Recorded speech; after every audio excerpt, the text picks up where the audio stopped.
Hello, everyone, and welcome to another episode of Tell Your Story. I'm your host, Todd Nesloni, and each week I look to bring you a different guest who has encouraged, inspired, or challenged me in one way or another and bring them on to share some of their story in hopes that it inspires you to tell some of yours.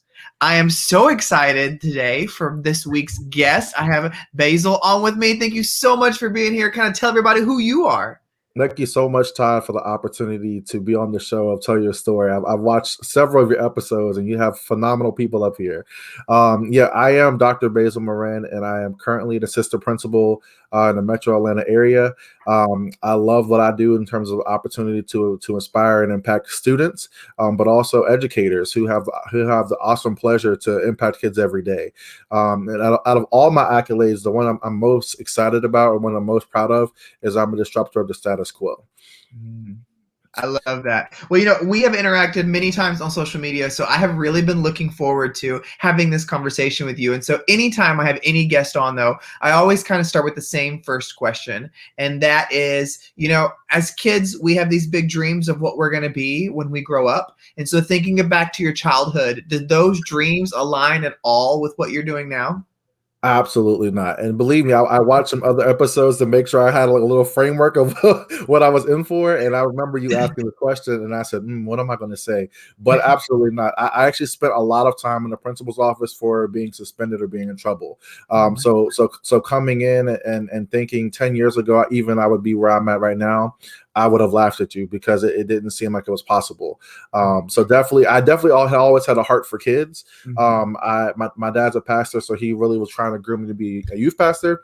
But I also believe education is a ministry as well. We have the opportunity to really speak life to kids, right? So I thought working at the Boys and Girls Club, which is where I found my first love for kids, I thought I maybe would be like a CEO of a Boys and Girls Club, or kind of work my way up to a role like that. So definitely working with kids, but never thought in the capacity that I am now. And so, when you realize that education is your path, and so were you always drawn to either elementary or secondary or any kids at all? Like what were you kind of initially drawn towards? I know being Boys and Girls Club, you're probably more drawn to the elementary, but has that always been the case? Well, it's funny because at the Boys and Girls Club, you do get a wide range, right? You have the 5-year-olds running around, but then I also had a teen program as well. So for me and my story, and being able to be real with kids on a level that I think is appropriate, I've always kind of been drawn to secondary. But I love all kids. I mean, I'm 6'4", so little kids think I'm a jungle gym, even when I'm not trying to be. So little kids do love tall people. But what I'll say is I just have a heart for kids, and kids just love on people, and it's very contagious. But definitely the work I did at the Boys and Girls was more with teens, and then this is my 4th year being assistant principal, and it's all been at the high school level. Now, you mentioned being an assistant principal now, and I'm always intrigued by those who decide to make that leap from the classroom into administration. And so for you, I think a part of this answer may be that whole idea of running a CEO of a Boys and Girls Club, but was there kind of that, when did you realize that, hey, I think a leadership position like a AP or a principal, that may be in my next phase? What was that clicked it for you? So it's interesting because whenever we talk about education, right, and you're a teacher educator prep program, it's always about the teacher usually, right? And no one really explained to me, like, there's a whole nother side in terms of leadership and management that we don't really discuss, right? And so my first degree actually is business, and so I said I wanted to wear suits all day and have a briefcase, have a really nice car. Again, I was more of the business world, but then if you think about it in administration and education, that is kind of that side of it. It's the more managerial side, and you do have to deal with some of the office type managerial type of things with it. And so when I kind of realized that both of my passions could kind of collide in the same space, I was like, wow, I still get to have an opportunity to lead and to move systems, but I still get to love on kids and help educators to reach kids who are like myself growing up. Like, I don't know, to your question, I don't really know when that happened. I feel like it happened after undergrad, when I started working at an alternative school as a paraprofessional. I kind of just landed into this job, and then I end up being a life skills teacher because they fired a teacher, so I ended up doing that. And so what was funny is one of my professors from undergrad actually pulled me in the hallway one day and he asked me, why am I not going into the field of education? Because all of my presentations always come back to like working with kids. He's like, so why are you not trying to be a teacher, social worker, counselor? And I told him, Todd, in my sophomore year, that none of those professions pay, right? And that's why, and that was why it was going to be. I wasn't going to go into it. But we see here today that, and he laughed at me and said, "Education's a calling. You're going to come back to it." Right. And so now, 12 years later, I mean, I believe 100% he was right.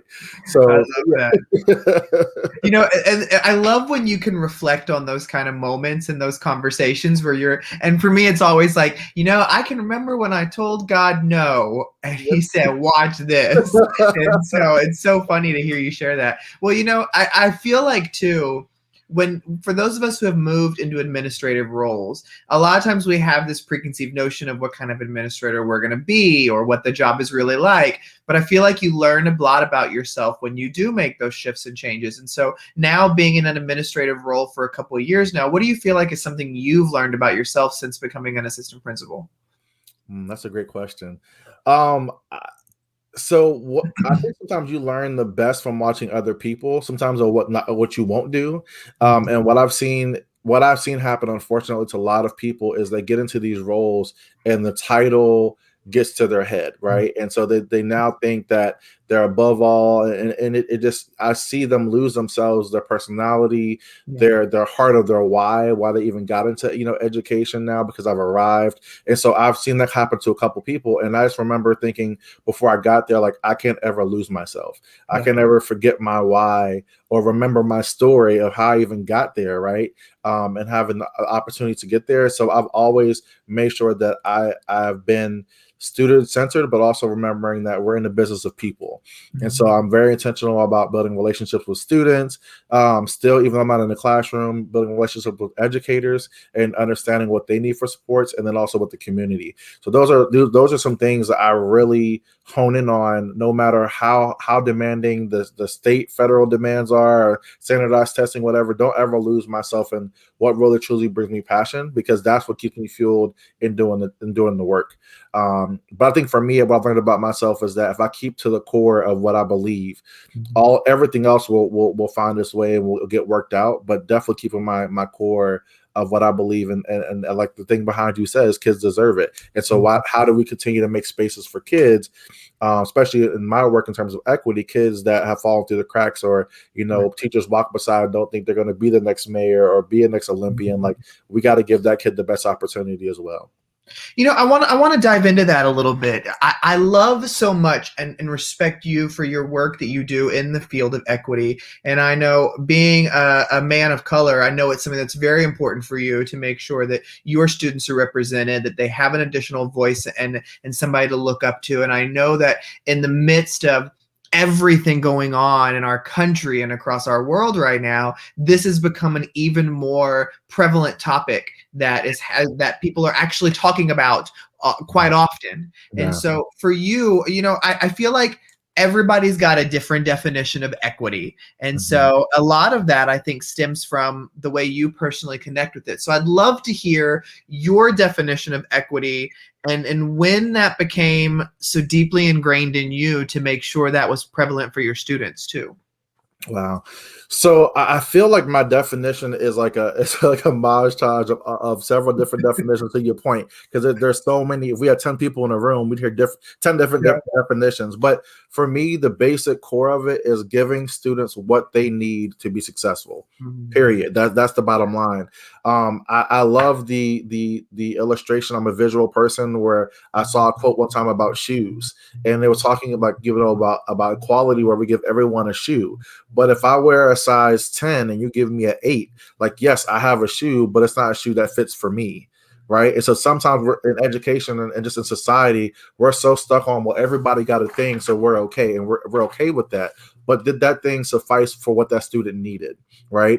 And so even right now, you're talking about when COVID happened, like, a big thing that came up was technology and just, hotspots and Chromebooks and all these different things. And it was just astonishing to me that there were some people, Todd, who were like, so wait, we have one-to-one schools and some kids don't have Chromebooks? And I'm like, yeah, and this is not anything new. Like, Yeah. why are we acting like now this is a new thing? Like, this has been happening for decades, right? And so how do we make sure that even after, and even with satire, to your point, everyone's talking about equity now, everyone is doing the work, but to me, we have to continue to do the work and not allow it to be a buzzword that's going to fade Yeah. away in the next 3 months, Yeah. right? Because these issues of inequities, unfortunately, are not going to go away. So what are we going to do to address them? So for me, the definition of equity is giving students what they need so they can be successful. And then when we see the inequities that are there, what is our role to make sure we stand in the gap? Yeah. And we advocate, no matter whether you are a para, principal, superintendent. It's our job to make sure we advocate for kids. Silence is not an option. When we continue to stay silent in those spaces, we're continuing the system of oppression, Yeah. right? In whatever role we're in. So we have to speak to what's going on and address it head on. That's just on like the micro level. But then if we we get to the micro level, then we're talking about policies that are happening in schools in terms of discipline that have been around for a long time. That leads to school to prison pipeline. We talk about, to me, there's modern day segregation going on where you have like charter schools and these schools that really are made for a certain fit of kid. And if a kid doesn't fit a mold, you're not really accepted into the school. We say it's a lottery system, but we're picking who we want, right? That happens all the time, right? So what are some systems that are in place that we have to disrupt to make sure that it's not just the public school system's job to make sure all kids get what they need, but making sure that all kids have what they need to be successful? So it's a lot of different things, Todd, that I get fired up about. I know, I can tell, but I love that because I think your voice is so important in this field, but mainly because you can sense the passion, you can sense the personal investment in this, and so I'd love to know, though, you are quite active on social media, and as you know, I am too, but I find that as we get active on social media, there's so many positives, but it's also very easy to sink into that active comparison and that idea of my stuff isn't as good because I saw this person do that. I must not be as good at what I do. And so I know that can sometimes seep in those feelings of doubt. And so I'd love to know from your perspective, what do you do to keep doubt from taking root in your own life? Wow. So one thing I will speak to that speaks to this directly is I'm in a book by Jeff Kupiak called "It's Me," and my character in this book specifically, there's a quote above my head that says, "Will I ever be enough?" And it's powerful because even now, as again an administrator, I have a doctorate. Todd, I still have these doubts when I wake up in the morning. As you said, a male of color. Will I be enough? Have I done enough? Will I still be perceived as not enough? Why do I have to do sometimes 2 to 3 times as much the work just to be seen as half equal, right? So those are things that I kind of navigate and work through. So if I'm feeling that way, how does a high school student feel, right? How do they feel about things? And if they have come from a difficult background, I know those feelings are there, right?